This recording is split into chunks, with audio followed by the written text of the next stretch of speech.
വളരാതെ നിൽക്കുന്ന ഒരു ഇപ്പോൾ ഇതില്ലേ ഈ മഴക്കാലത്തൊക്കെ മുരടിച്ച് നിൽക്കണമെന്ന് പറയും. എന്ന് വെച്ച് കഴിഞ്ഞാൽ ഭയങ്കര ഹെവി ഡൗൺ പോറല്ലേ, ഭയങ്കര മഴ പെയ്ത്താകുന്ന സമയത്ത് ചെടികൾ വളരത്തില്ല, എന്നാൽ പഴുത്ത താഴെ വീഴത്തുമില്ല, ഇങ്ങനെ മുരടിച്ച് നിൽക്കും അല്ലേ. അപ്പോൾ ജൂൺ ജൂലൈ ആഗസ്റ്റൊക്കെ കഴിയുമ്പോൾ മാത്രമേ പിന്നെ പുതിയ ഇലയൊക്കെ വന്ന് വരത്തുള്ളൂ. അപ്പോൾ വളർച്ചയുമില്ല തളർച്ചയുമില്ലാത്ത രീതിയിൽ നിൽക്കും. അപ്പോൾ ദൈവം ഉദ്ദേശിക്കുന്നത് അങ്ങനെയല്ല, വളർച്ച ഉണ്ടാകണം. B perfect as your heavenly father is perfect. അതാണ് 5:19 പറയണത്, 5:49 പറയണത്. എൻ്റെ സ്വർഗ്ഗസ്ഥനും പിതാവ് പരിപൂർണനായിരിക്കുന്ന പോലെ നിങ്ങളും ഡേ ബൈ ഡേ പരിപൂർണതയിലേക്ക് വളരണം. അപ്പോൾ പരിപൂർണതയ്ക്ക് വളരുന്നതിൻ്റെ ഭാഗമായിട്ടാണ് എക്സ്ട്രാ ട്രഡീഷണൽ ആക്ടിവിറ്റീസ് വരുന്നത്. എക്സ്ട്രാ ട്രഡീഷണൽ ആക്ടിവിറ്റീസ് ഇപ്പോൾ ഉടമ്പടി അതാണ്, അവിടെയാണ് പ്ലേസ്മെൻറ്റ്. ഉടമ്പടിയിൽ എക്സ്ട്രാ ട്രഡീഷണൽ ആക്ടിവിറ്റീസ് ഉണ്ട്, പാരമ്പര്യത്തേക്കാൾ വ്യത്യസ്തമായിട്ടുള്ള ആക്ടിവിറ്റി. അതെന്താണെന്ന് പറഞ്ഞാൽ എന്താണ് അത്, എന്താണെന്ന് അത് ചെയ്യാൻ 40 മാർക്കിൻ്റെ ചോദ്യമാണത്. അത് എബിനെ സംബന്ധിച്ചുള്ള അത് ചെയ്യണില്ല. കാര്യം ഇവൻ ഉടമ്പടി എടുത്തിട്ട്, അങ്ങനെ ചെയ്യാത്തൊരു ഉടമ്പടി എടുത്തിട്ട് വലിയ കാര്യമൊന്നുമില്ല. എബിൻ ഉടമ്പടി എടുത്തതാ. എബിൻ ഇതെല്ലാം കേട്ടിട്ട് ഇതെല്ലാം പരാജയപ്പെട്ടിട്ട് പിന്നെ വന്ന് ഉടമ്പടി എടുത്ത ആളാണ്. ഉടമ്പടി എടുത്തിട്ട് ഈ 2-3 മാസമായിട്ട് വർക്ക് ചെയ്യണില്ല, ആരും വിളിക്കണമില്ല, തിരക്കണമില്ല, CV ചോദിക്കണില്ല, ഇൻ്റർവ്യൂ ഇല്ല, ഇങ്ങനെ ഇരിക്കുകയാണ്. അപ്പോൾ അവൻ ചോദിച്ചു, ഉടമ്പടി എടുത്തിട്ടും എനിക്കെന്ത് പറ്റിയെന്ന് ചോദിച്ചു. ഉടമ്പടി എടുത്തിട്ടും എനിക്കെന്ത് പറ്റി, അതാണ് അവൻ്റെ ചോദ്യം. ഉടമ്പടി എടുത്തിട്ടും എനിക്കെന്ത് പറ്റി, എന്നെ ആരും വിളിക്കണില്ല, എനിക്ക് ഇൻ്റർവ്യൂ ഇല്ല, ഞാൻ പഴയതുപോലെ എന്നെ പോവുകയാണ്. അപ്പോഴവൻ കർത്താവിന് മുമ്പിൽ കരഞ്ഞു, കർത്താവേ എൻ്റെ ജീവിതം പെട്ടുപോയോ, ഞാൻ കുഞ്ഞുനാൾ പോലെ നീയായിട്ട് ജീവിക്കുന്ന ആളാണല്ലോ, എൻ്റെ കയ്യിൽ നിന്ന് മിസ്റ്റേക്ക് ഇല്ലാതെ ഞാൻ എങ്ങനെ സാധാരണയേക്കാൾ ഒരു നല്ല കുടുംബത്തിൽ ജനിച്ച് ജീവിച്ച് വിശ്വാസത്തിൽ പോണ ആളാണ്, പക്ഷെ എനിക്ക് ജീവിതമില്ലാതായി പോവുമോ കർത്താവേ എന്ന് ഇവൻ കണ്ണീരോടെ കർത്താവിനെ മുമ്പിൽ ചോദിച്ചു. അന്ന് രാത്രി ഒരു സംഭവം നടന്നു. ഈ ഹൃദയം ഇളക്കി ചോദിക്കുമ്പോൾ നമ്മുടെ മനസ്സ് പതറി ചോദിക്കത്തില്ലേ, അപ്പം ദൈവം മറുപടി പറയും. അത് ഒരു സംശയമില്ല കരുതേ. നമ്മൾ ഇത്രൂടി ഓക്കെ ആണെന്നുണ്ടെങ്കിലുണ്ടല്ലോ ദൈവം 2 മറുപടി പറയും. അപ്പോൾ ഉടനെ എബിനിങ്ങനെ മുട്ട നിൽക്കുന്നു, ഞാൻ കുരിശ് വാഴ്ത്തി എബിന് കൊടുക്കുന്നു. അതാണ് ഇവൻ സ്വപ്നം കാണുന്നത്. അപ്പോൾ അവന് മനസ്സിലാക്കി അച്ഛനെ പോയി കാണാനായിരിക്കും ഈശോ പറയണമെന്ന്. അപ്പോൾ എന്നാ ചെയ്ത് അച്ഛനെ പോയി കാണാൻ വേണ്ടി ഇവിടെ ഉടമ്പടി പുതുക്കിയപ്പോഴാണ് അവിടെ ചോദ്യവും പറച്ചിലൊക്കെ ആയി. പുതുക്കുമ്പോൾ എന്താ ചോദിച്ചത്, നീ പത്രം ആർക്കാണ് കൊടുത്തതെന്ന് ചോദിക്കും. പത്രം ഇതിൻ്റെ പ്രധാനപ്പെട്ട വിഷയം വിശ്വാസ കൈമാറ്റമാണല്ലോ. അപ്പോൾ പത്രം കൊടുത്തിരിക്കുന്നത് അപ്പനാണ് കൊടുത്തിരിക്കുന്നത്, അതാണ് വിഷയം. അപ്പനാണ് കൊടുത്തിരിക്കുന്നത് പത്രം കൊടുത്തിരിക്കുന്നത്. എബിന് ഈ പത്രം കൊണ്ട്, ഈ ചെറുപ്പക്കാരനായത് കാരണം പത്രം കൊണ്ട് നാട്ടിൻപുറത്ത് ഇറങ്ങിയ നാട്ടുകാരോ അല്ലെ കൂട്ടുകാരോ എല്ലാം പറയാൻ വിചാരിച്ചുകൊണ്ട് അവനത് ചെയ്തില്ല.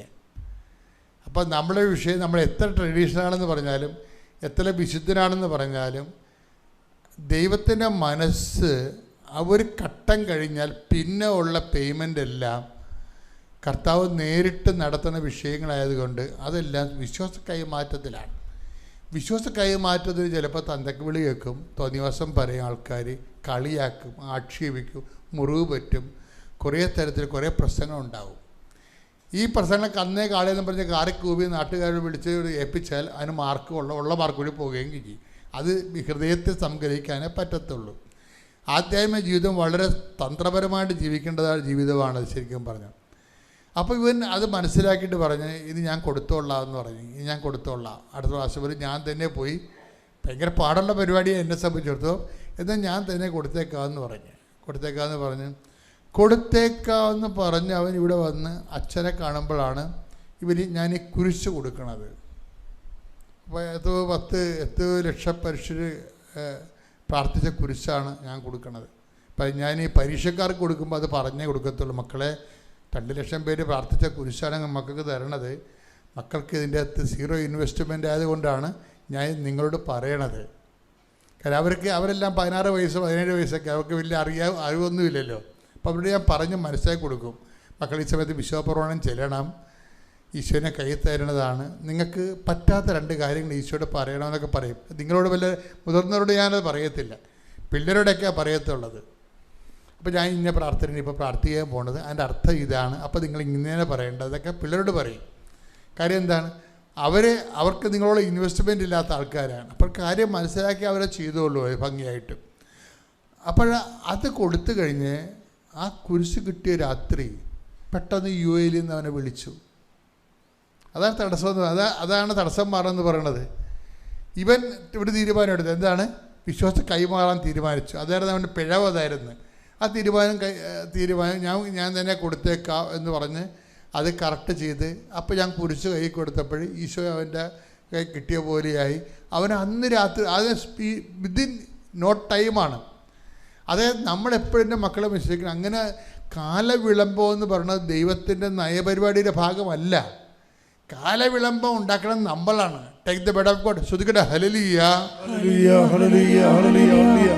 യേശുവേ നന്ദി. Hallelujah hallelujah hallelujah hallelujah hallelujah.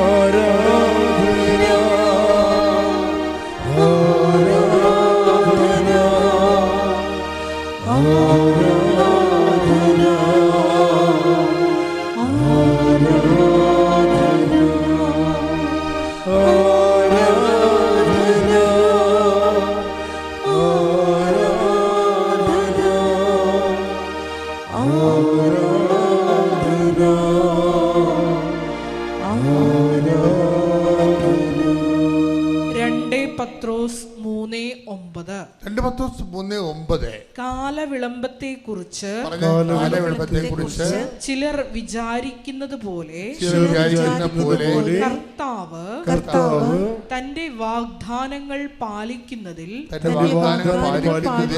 താമസം വരുത്തുന്നില്ല. ആരും നശിച്ചു പോകാതെ എല്ലാവരും അനുതപിക്കണമെന്ന് അവിടുന്ന് ആഗ്രഹിക്കുന്നത് കൊണ്ട് നിങ്ങളോട് ദീർഘക്ഷമ കാണിക്കുന്നുവെന്നേയുള്ളൂ. അപ്പൊ എന്നെ ഗുഡൻസ് പിടികിട്ടില്ലേ? അതൊന്നിട്ട് വായിച്ചേ. കാലവിളംബം വായിച്ചേ. 2 പത്രോസ് 3:9. കാലവിളംബത്തെക്കുറിച്ച് ചിലർ വിചാരിക്കുന്നത് പോലെ കർത്താവ് തന്റെ വാഗ്ദാനങ്ങൾ പാലിക്കുന്നതിൽ താമസം വരുത്തുന്നില്ല. അപ്പൊ പ്രഖ്യാപിത നിലപാടിതാണ് കർത്താവിന്റെ. എന്താണ് കാലവിളംബം വരുത്തുന്നത്? പോലെ കർത്താവാണ് കാലവിളംബം വരുത്തുന്നതെന്നാണ് നമ്മൾ ധരിച്ചിരിക്കണമെന്നാണ് പറയണത്. കർത്താവാണ് കാലവിളംബം വരുത്തണത്, താമസിപ്പിക്കണത് നമ്മൾ ധരിച്ചു വെച്ചിരിക്കണമെന്നാണ് ഈ പറയണത്. പക്ഷേ എന്ത് പറഞ്ഞാൽ നിങ്ങളുടെ ധാരണ തെറ്റാണ്. ദൈവത്തിൻ്റെ പ്രഖ്യാപിത നയപരിപാടികളിൽ കാലവിളംബം ഇല്ല, അങ്ങനൊരു സംഭവം ഇല്ല. പിന്നെ എന്താ, കർത്താവ് തൻ്റെ വാഗ്ദാനം പാലിക്കുന്നതിൽ കാലവിളംബം വരുത്തണില്ല. പിന്നെ ആരാണ് കാലവിളംബം വരുത്തുന്നത്? നമ്മൾ ആ വാഗ്ദാനം പ്രാപിക്കാൻ വേണ്ടിയുള്ള പ്രീ റെക്വിസിറ്റ് ഉണ്ട്. കർത്താവ് വാഗ്ദാനം പാലിക്കണമെങ്കിൽ നമ്മളോട് പറഞ്ഞിട്ടുള്ള പ്രീ റെക്വിസിറ്റ് ഉണ്ട്. എന്താണ്? മുൻ ആവശ്യം. കാലവിളംബം കർത്താവ് വരുത്താതിരിക്കാനുള്ള ടെക്നോളജി എന്താണ്? അതിൻ്റെ തന്ത്രം എന്താ? അതിൻ്റെ പ്രീ റെക്വിസിറ്റ് ഉണ്ട്. അതെന്താണ്? മുൻ ആവശ്യം. എന്താണ്? അനുതാപം. അതാണ് പറയണത്. കേട്ടില്ല നിങ്ങൾ? ഒന്നുകൂടെ വായിച്ചത്. ആരും നശിച്ചു പോകാതെ എല്ലാവരും അനുദപിക്കണമെന്ന് അവിടുന്ന് ആഗ്രഹിക്കുന്നത് കൊണ്ട് നിങ്ങളോട് ദീർഘക്ഷമ കാണിക്കുന്നുവെന്നേയുള്ളൂ. പോളിഷ് ലാംഗ്വേജാണ്. നിങ്ങളോട് ദീർഘക്ഷമ കാണിക്കുന്നേ ഉള്ളൂ. പച്ചക്ക് പറഞ്ഞാൽ എൻ്റെ പൊന്നുമോളെ, പൊന്നുമോനെ അനുദപിക്കാതെ കാലണ കിട്ടത്തില്ലെന്നാണ് ഈ പറയണത്. മനസ്സിലായില്ലേ? നിങ്ങളോട് ദീർഘക്ഷമ കാണിക്കണമെന്ന്. ദീർഘക്ഷമ എന്ന് വെച്ച് കഴിഞ്ഞാൽ ഈ സംഭവം നീണ്ടു പോകുന്നല്ലേ പറഞ്ഞ അർത്ഥം. അനുദപിക്കാതിരുന്നാൽ, ഇപ്പോഴുള്ള അഭ്യാസമായിട്ട് മുന്നോട്ട് പോയാൽ അനുഗ്രഹം പ്രാപിക്കത്തില്ലെന്നാണ് പച്ചക്ക് പറയണത്. ബൈബിളിൻ്റെ രീതി എന്ന് പറഞ്ഞാൽ ബൈബിൾ ഇങ്ങനെ സുഖിപ്പിച്ചേ പറയത്തുള്ളൂ. പക്ഷേ വെടിമരുന്നായിരിക്കും പറയണത്. നിങ്ങൾ കാലവിളംബം കാണിക്കുന്ന ദൈവത്തിൻ്റെ പ്രഖ്യാപിത നടപടിക്രമമല്ല. എത്രയും വേഗം നിങ്ങളെ രക്ഷിക്കുക എന്നുള്ളതാണ് ദൈവത്തിൻ്റെ നിലപാട്.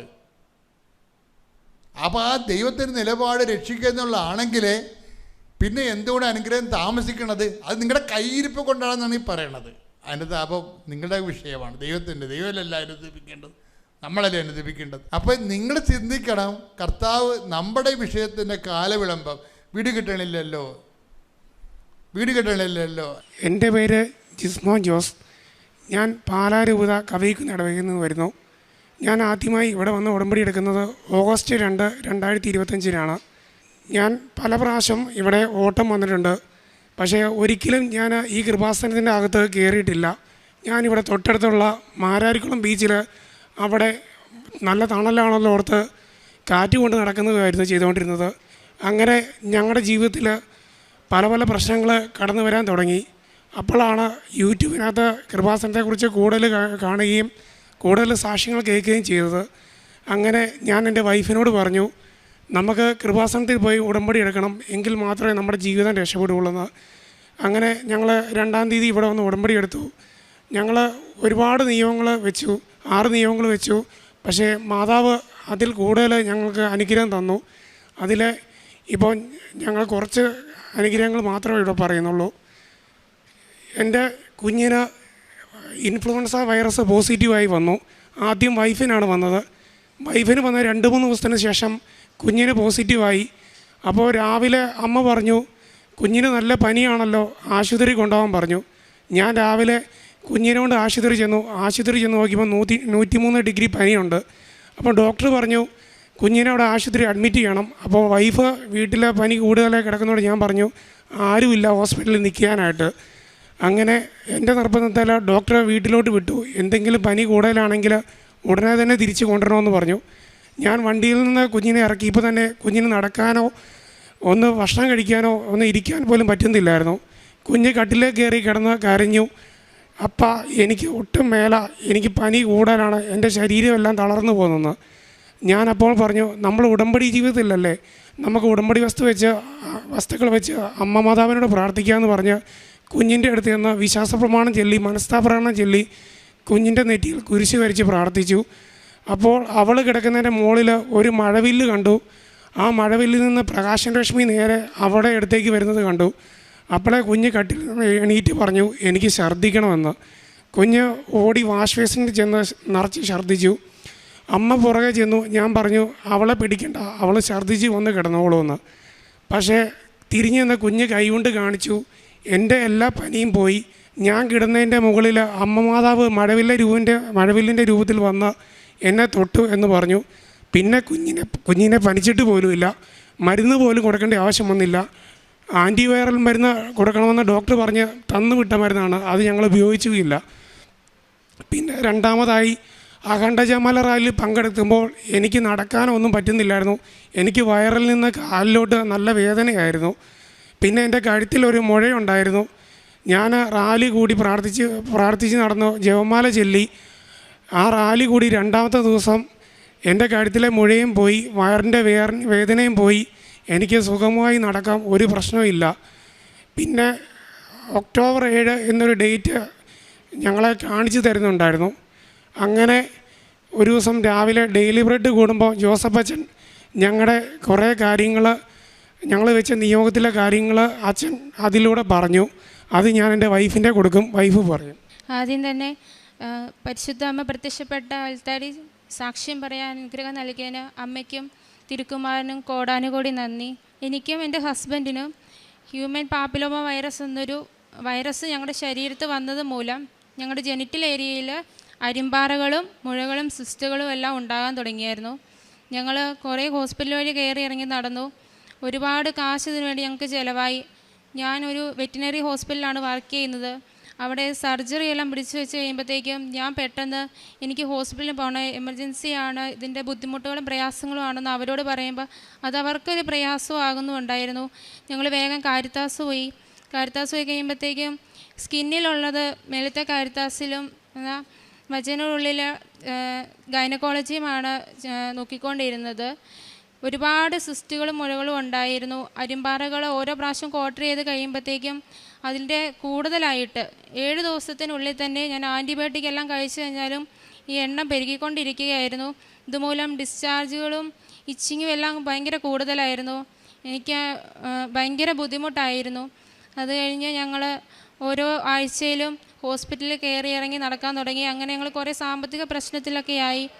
ഓരോ ദിവസവും 5000-4000 രൂപയൊക്കെ വെച്ച് ഒരാഴ്ച ഞങ്ങളുടെ കയ്യിൽ നിന്ന് ചിലവായിക്കൊണ്ടിരുന്നത്. മരുന്നുകൾ എടുത്തിട്ടൊന്നും ഒരു പ്രയോജനമില്ല. അവസാനം ഞങ്ങൾ ഡോക്ടർമാരോട് ചോദിച്ചു, ഞങ്ങളുടെ ശരീരത്തിൽ നിന്ന് പോകുമോ? അപ്പോൾ അവർ പറഞ്ഞു 2 വർഷത്തിന് ശേഷം ഇത് ഞങ്ങളുടെ ശരീരത്തിൽ നിന്ന് കഴിഞ്ഞിട്ടുണ്ടെങ്കിൽ ഈ വൈറസ് ക്യാൻസറിലേക്ക് ചിലപ്പോൾ സാധ്യത ഉണ്ടാവുമെന്ന് പറഞ്ഞു. അത് കേട്ട് കഴിഞ്ഞപ്പോൾ ഹസ്ബൻഡ് ഭയങ്കര സങ്കടത്തിലും ബുദ്ധിമുട്ടിലുമായി.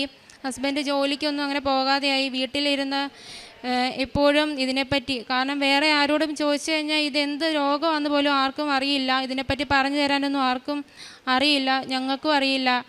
അപ്പോൾ വീട്ടിലിരുന്ന് ഗൂഗിളിലെല്ലാം നോക്കി ഈ വൈറസിനെ പറ്റിയുള്ള എല്ലാം കേട്ട് വായിച്ച് ഭയങ്കര ഡിപ്രഷൻ പോലെ ഒരവസ്ഥയിലായി. അത് കഴിഞ്ഞ് ഹസ്ബൻഡ് ഞാൻ ജോലി സ്ഥലത്തായിരിക്കുമ്പോൾ ഓരോ പ്രാവശ്യം വിളിച്ച് ചോദിക്കും, എങ്ങനെയുണ്ട്, നിനക്ക് കുറവുണ്ടോ, എന്തെങ്കിലും ബുദ്ധിമുട്ടുണ്ടോ, പ്രയാസങ്ങളുണ്ടോ? അപ്പം ഞാൻ പറയും എന്നിട്ട് ഭയങ്കര സങ്കടത്തിലൊക്കെ ആയിരുന്നു. രാത്രി കിടന്നുറങ്ങാനോ ഒന്നും കഴിയുന്നില്ലായിരുന്നു. അവസാനം ഇപ്പം ഒരു മാതാവിൻ്റെ രൂപം വീട്ടിലുണ്ടായിരുന്നു. മാതാവിൻ്റെ രൂപം പിടിച്ച് രാത്രിയിൽ കിടന്നുറങ്ങേണ്ട അവസ്ഥ വരെയായി. അപ്പോൾ ചേട്ടൻ ഒരു ദിവസം എന്നോട് പറഞ്ഞു, നമുക്ക് കൃപാസനത്തിൽ പോയി ഉടമ്പടി എടുത്താലും. അപ്പോൾ ഉടമ്പടി എടുക്കാൻ ആദ്യം എന്നോട് പറഞ്ഞപ്പോൾ എന്നെക്കൊണ്ടത് പറ്റുമോ എന്നുള്ളൊരു പേടി എനിക്ക് പെട്ടെന്ന് വന്നു. മാതാവിൻ്റെ കാര്യം ആയതുകൊണ്ട് ഞാൻ അതിനകത്ത് എതിർപ്പൊന്നും പറയാൻ പോയില്ല. അപ്പോൾ ആണെങ്കിൽ ഞങ്ങൾ അതിന് മുന്നേ തന്നെ ഹോസ്പിറ്റൽ വഴി വീണ്ടും കയറി ഇറങ്ങിക്കുന്നു. ഇത് കുറയുന്നില്ല, വീണ്ടും കൂടുതലായിക്കൊണ്ടിരിക്കുന്നു.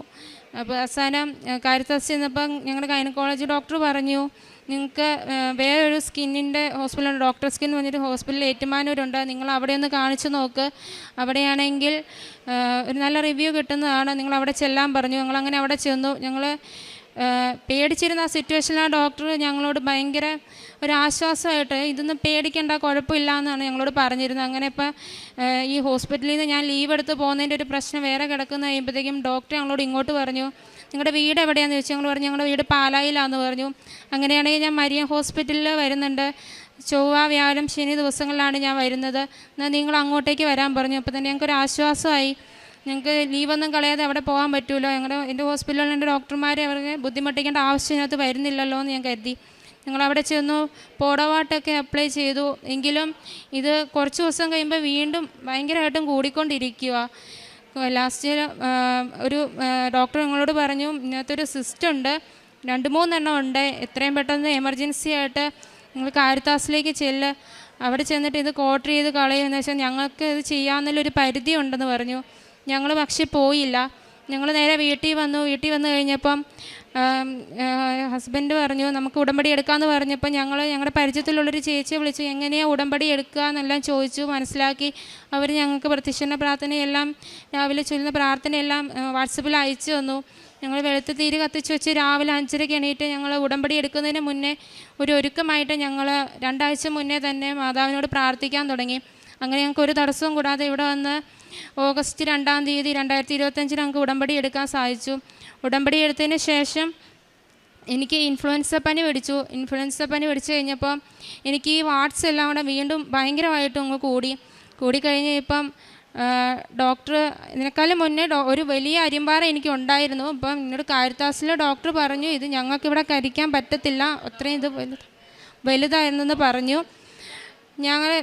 ഞാൻ ഈ എൻ്റെ രോഗത്തെ ഓർത്ത് ഞാൻ ഒരിക്കലും ഇത് സങ്കടപ്പെട്ടില്ല, കാരണം എനിക്കിതിൻ്റെ എന്താണെന്ന് മനസ്സിലായിട്ടില്ല. പക്ഷേ ഹസ്ബൻഡ് ഇത്രയും വിഷമത്തിൽ നിൽക്കുമ്പോൾ എനിക്ക് ഒരു ആശ്വാസം തന്നത് ദൈവമായിരിക്കും. ഞാൻ അങ്ങനെ വിശ്വസിച്ച് നടന്നു. എനിക്ക് എന്താണെങ്കിലും ഇതിന് ടെൻഷനാവില്ല. പക്ഷേ ലാസ്റ്റ് ഡോക്ടർ പറഞ്ഞു ഇതിന് ഇവിടെ കരിക്കാൻ പറ്റില്ല എന്ന് പറഞ്ഞു കഴിഞ്ഞപ്പം ഞാൻ ആകെപ്പാടെ സങ്കടത്തിലായി. ഞാൻ അന്നാണ് ഈ ഒരു രോഗത്തെപ്പറ്റി ഓർത്ത് ആദ്യമായിട്ട് വരുന്ന ഹോസ്പിറ്റലിൽ നിന്ന് കരയണത്. ഈ വാട്സ് കരിക്കാൻ വേണ്ടി ഇഞ്ചക്ഷൻ ചെയ്യുമ്പോഴും അതിൻ്റെ പെയിനും നടക്കാൻ വയ്യായ്കയും ബുദ്ധിമുട്ടുകളും എല്ലാം എനിക്കുണ്ടായിരുന്നു. ഞങ്ങൾ ഉടമ്പടി എടുത്ത് ഉടമ്പടി ഉപ്പെടുത്ത് പ്രശ്നമുള്ള ഭാഗത്ത് വെച്ച് പ്രാർത്ഥിച്ചു കഴിഞ്ഞപ്പോൾ എനിക്ക് ഭയങ്കര പെയിനായിരുന്നു. അപ്പോൾ ഞാൻ കുരിശ് വരയ്ക്കാൻ പോലും എനിക്ക് പറ്റണില്ലായിരുന്നു.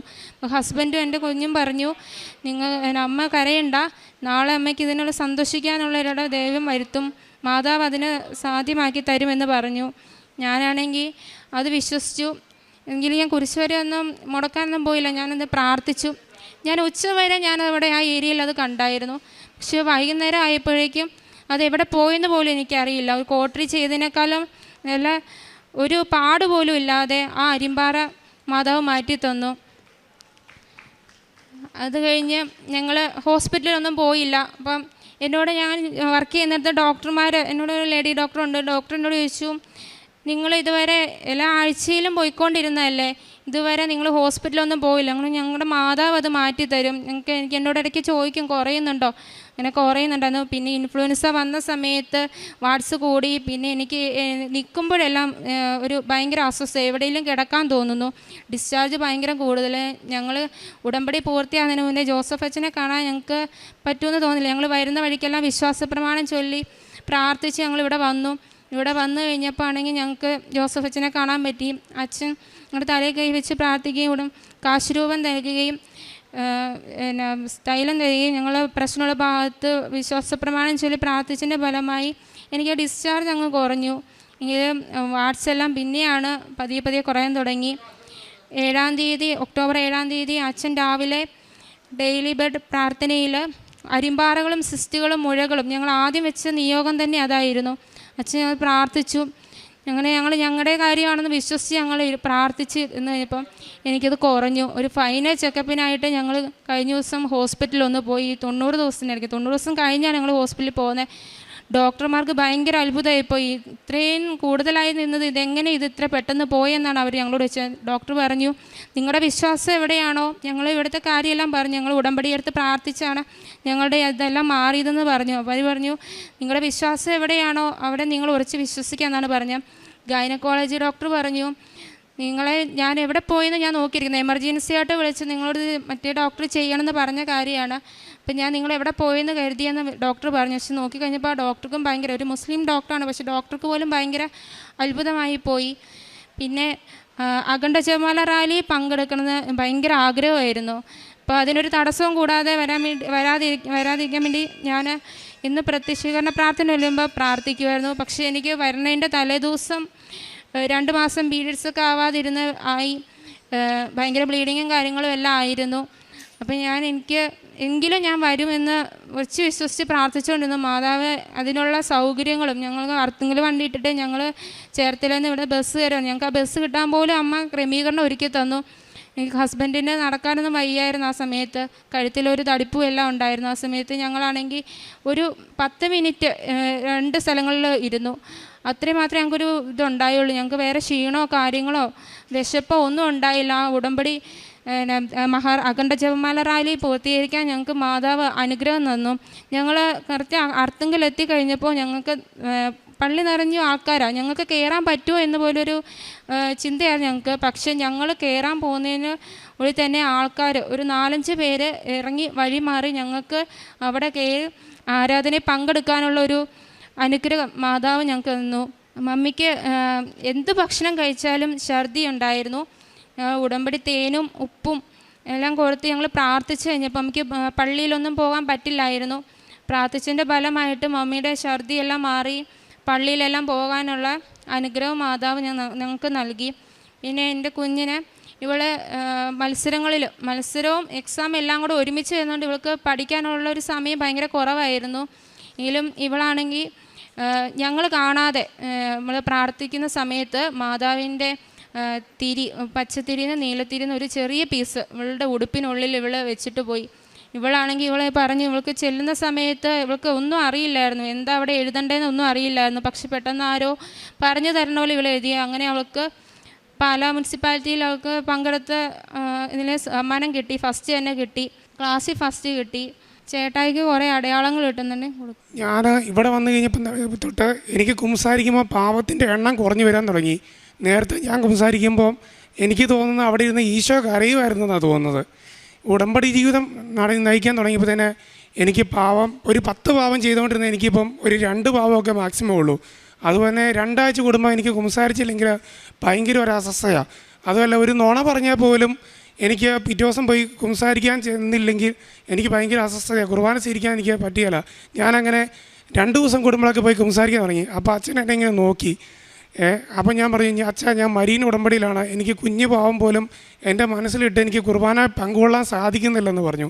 പിന്നെ ഞാൻ ഉടമ്പടി എടുത്തു കഴിഞ്ഞിട്ട് എനിക്ക് മാതാവിൻ്റെ നിരവധി അടയാളങ്ങൾ കിട്ടി. ഞാൻ ഉടമ്പടി എടുത്ത് പോയി 3-ാമത്തെ ദിവസം ഒരു ചൊവ്വാഴ്ചയായിരുന്നു. അന്ന് തിരുവനന്തപുരത്ത് ഒരു ഓട്ടം പോയി. ഞാൻ അവിടെ ഇരുന്നപ്പോൾ എൻ്റെ ഫോണിൽ ഞാൻ ഉടമ്പടി ധ്യാനം കൂടുകയാണ്. ആ ധ്യാനം കൂടിയപ്പോൾ എൻ്റെ ഫോണിൽ നിന്ന് ഞാൻ നോക്കിയപ്പോൾ എന്തോ കുമ്മള പോലെ എന്തോ പോകുന്നുണ്ട്. അപ്പോൾ ഞാൻ നോക്കിയപ്പോൾ എൻ്റെ ചുറ്റുവട്ടം എല്ലാം കുമ്മള. അപ്പോൾ ഞാൻ നോക്കിയപ്പോൾ ഇത് ഞാൻ അദൃശ്യമായിട്ട് കാണുന്നതാണല്ലോ. അങ്ങനെ അത് കാണാൻ തുടങ്ങി. അത് ഇപ്പോൾ സ്ഥിരമായി എൻ്റെ കൂടെ ഉണ്ട്. പിന്നെ പള്ളിയിൽ നിന്ന് കുർബാന കൂടുമ്പോൾ കണ്ണടിച്ച് പ്രാർത്ഥിക്കുമ്പോൾ പച്ച നക്ഷത്രങ്ങളും വെള്ള നക്ഷത്രങ്ങളും കാണാൻ സാധിക്കുന്നു. പിന്നെ ഞങ്ങളുടെ ഉടമ്പടി വസ്തുക്കളും ഉടമ്പടി കാശ് രൂപം എല്ലാം വെച്ചേക്കുന്ന മാതാവിൻ്റെ രൂപം എല്ലാം വെച്ചേക്കുന്ന മുറിയിൽ ഒരു ദിവസം ഞാൻ എൻ്റെ ഷർട്ട് എടുത്തപ്പോൾ ഷർട്ടിൽ നിന്ന് ഒരു മുത്ത് താഴോട്ട് പോകുന്നുണ്ട്. അപ്പം മമ്മി എൻ്റെ തലേദിവസം പറഞ്ഞു, കുഞ്ഞിൻ്റെ ഒരു മാല പൊട്ടിപ്പോയിട്ടുണ്ട്, വെള്ള മുത്തുകളാണ്, അത് അവൾ അവിടെയെല്ലാം നിരത്തിയിട്ടുണ്ടെന്ന് പറഞ്ഞു. ഞാൻ ആ മുത്തിൽ പിടിക്കാൻ ചെന്നപ്പോഴത്തേനും ആ മുത്ത് പൂത്തിരി കത്തുന്ന പോലെ മൊത്തം പൊട്ടിത്തെറിച്ച് ഞങ്ങളുടെ രൂപങ്ങത്തിൻ്റെ മുന്നിൽ നിന്നു.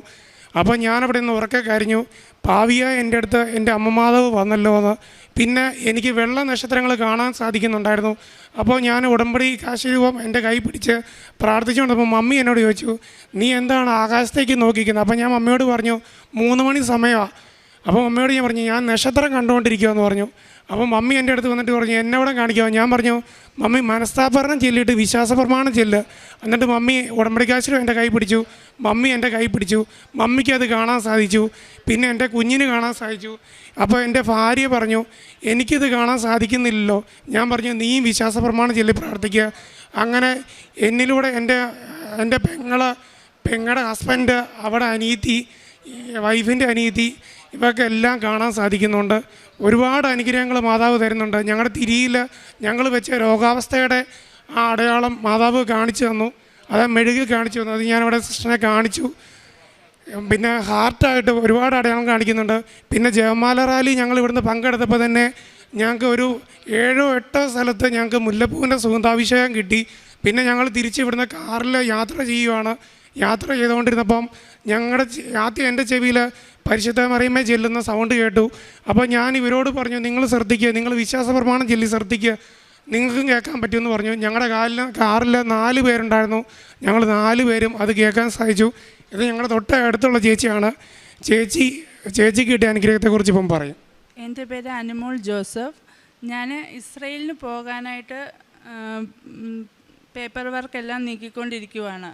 അപ്പം ആദ്യത്തെ ഇൻ്റർവ്യൂവും ക്ലാസ്സും കഴിഞ്ഞ് ഞാൻ വീട്ടിൽ വന്ന് അതിൻ്റെ ക്ലാസ്സെല്ലാം കൂടിക്കൊണ്ടിരിക്കുമ്പോൾ മത്താശ വരുന്ന സമയം ആകാറായി. അപ്പം എൻ്റെ കൂട്ടത്തിലുള്ള എല്ലാവർക്കും വന്നു. എനിക്ക് എൻ്റെ മത്താശ വരാനായിട്ട് എംപ്ലോയർ സെലക്ട് ചെയ്തപ്പോൾ എനിക്ക് മുഖത്ത് പിമ്പിളിൻ്റെ പാടുണ്ടെന്ന് പറഞ്ഞ് അത് റിജക്റ്റ് ചെയ്തു. അത് വേറൊരു കൊച്ചിന് മത്താശ കൊടുത്തു. അതോടൊപ്പം തന്നെ അപ്പോൾ എൻ്റെ വീട്ടുകാരോട് ഞാനത് പറഞ്ഞപ്പോൾ അവർ പറഞ്ഞു, സാരമില്ല, അത് നിനക്കുള്ളതല്ല എന്ന് അവർ പറഞ്ഞു. അപ്പോൾ അത് കഴിഞ്ഞ് ഞാനത് അങ്ങനെ അപ്പോൾ മാതാവിന് ഞാൻ സമർപ്പിച്ച് പ്രാർത്ഥിച്ചുകൊണ്ടിരുന്നു.